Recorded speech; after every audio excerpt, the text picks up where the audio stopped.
আসসালামু আলাইকুম রহমতুল্লাহি ওয়া বারাকাতুহু। বেদাত করলে ক্ষতিকর দিকগুলো, বেদাতের পরিণতি।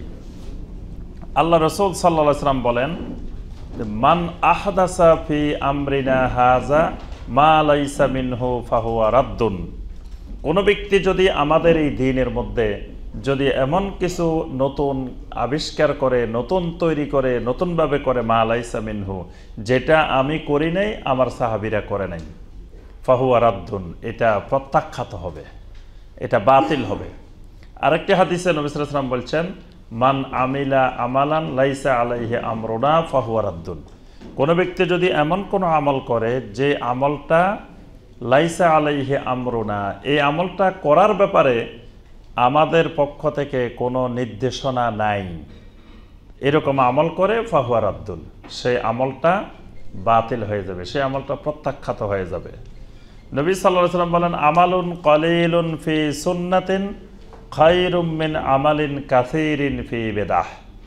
কোনো ব্যক্তি যদি সুন্নত অনুযায়ী অল্প আমল করে, এটা বেদাতের আলোকে অনেক আমল করার চাইতে বেশি কল্যাণকর। সুন্নতি আমল অল্প করা বেদাতি আমল অনেক করার চাইতেও কল্যাণকর। নবী সাল্লাল্লাহু আলাইহি ওয়াসাল্লাম যখনই খুতবা দিতেন তখনই তাকওয়ার 4টা আয়াত তেলাওয়াত করতেন। আর একটা হাদিস নবী সাল্লাল্লাহু আলাইহি ওয়াসাল্লাম সবসময় বলতেন, আম্মা বাদ ফাইন্না আসদাকাল হাদিসে কিতাবুল্লাহ ওয়া খায়রাল হাদিয়ে হাদিয়ু মুহাম্মাদিন সাল্লাল্লাহু আলাইহি ওয়াসাল্লাম ওয়া শাররাল উমুরি মুহদাসাতুহা। যে সমস্ত কার্যক্রমের মধ্যে সবচেয়ে নিকৃষ্ট কাজ, খারাপ কাজ হলো নতুন কোনো কিছু বানানো। বা ইন্না কুল্লা মুহদাসাতিন বিদআহ, কারণ নতুন কোনো কিছু বানানো এটা হলো বেদা। ওয়া কুল্লা বেদাতিন দলালা, প্রত্যেক বেদাত নতুন বানানো জিনিসগুলো গুমরাহি। আর ওয়া কুল্লু দলালাতিন ফিন্নার, এবং এই নতুন বানানো জিনিসগুলা মানুষকে, বেদাতগুলো জাহান্নামে নিয়ে যায়। তাহলে বোঝা যায় বেদাত হলো গুমরাহি, এবং গুমরাহিটা, দলালাটা মানুষকে আস্তে আস্তে জাহান্নামের দিকে নিয়ে যায়। তাহলে বেদাতের ক্ষতিকর দিক কঠিন। যিনি বেদাত করেন, জেনে বুঝে বেদাত করেন, তিনি নবী সাল্লাল্লাহু আলাইহি ওয়াসাল্লামের নবুয়তকালীন যে আল্লাহর দ্বীন পরিপূর্ণ হয়েছে এটাতে বিশ্বাস করে না। মানে বেদাত করার অর্থই হলো যে তিনি ইসলাম পরিপূর্ণ হয়ে গেছে নবী সাল্লাল্লাহু আলাইহি ওয়াসাল্লামের থাকা অবস্থায়, এটা বিশ্বাস করতে পারে নাই।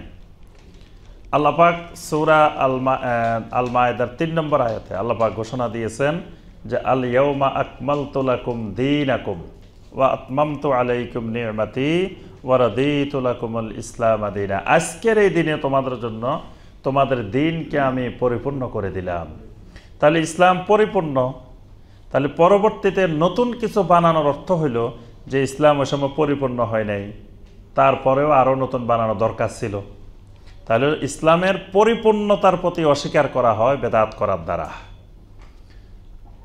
আবার যিনি বেদাত করেন, বেদাতের দ্বারা নবী সাল্লাল্লাহু আলাইহি ওয়াসাল্লামের নবুয়তের আমানত যথাযথ আদায় করেছেন এটাতে বিশ্বাস হয় না। অর্থাৎ বেদাত করার দ্বারা প্রমাণিত হয় যে নবী সাল্লাল্লাহু আলাইহি ওয়াসাল্লাম তার নবুয়তের দায়িত্ব পালনে খেয়ানত করছেন, নাউজুবিল্লাহ।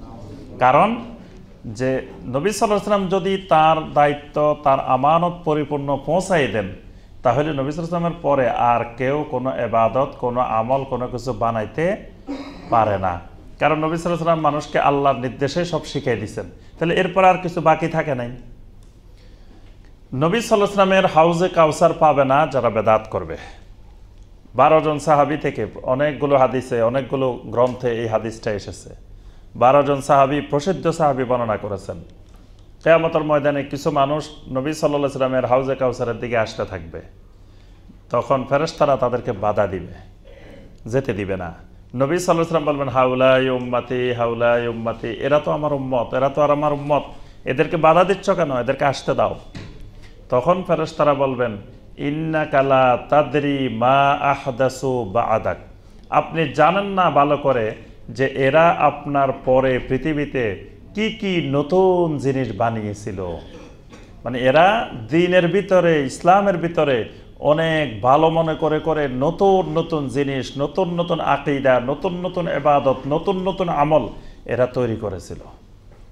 তখন নবী সাল্লাল্লাহু আলাইহি ওয়াসাল্লাম বলেন, আমি ঈসা আলাইহিস সালামের মতো তখন বলতে থাকবো যে ওয়া কুনতু আলাইহিম শাহীদাম মা দুমতু ফীহিম ফালাম্মা তাওয়াফাইতানি কুনতা আনতার রাকীবা আলাইহিম ওয়া আনতা আলা কুল্লি শাইইন শাহীদ। আমি বলতে থাকবো যে আমি যতদিন পৃথিবীতে ছিলাম ততদিন আমি তাদের কর্মকাণ্ড দেখেছি, আর আমার যখন মৃত্যু হয়ে গেছে তখন আর কি হয়েছে আমি আর সে ব্যাপারে জানি না। তখন আল্লাহ ছিলেন কুনতা আনতার রাকীবা আলাইহিম, আল্লাহ ছিলেন এটার পর্যবেক্ষক, আল্লাহ দেখছেন, আমি দেখিনি। তাহলে এই হাদিস দ্বারা বোঝা যায় যে বেদাতের দ্বারা নবী সাল্লাল্লাহু আলাইহি ওয়াসাল্লামের হাউজে কাউসার পাওয়া যাবে না। এরকম অসংখ্য হাদিস রয়েছে বেদাতের কুফল সম্পর্কে, বেদাতের খারাপ পরিণতি সম্পর্কে।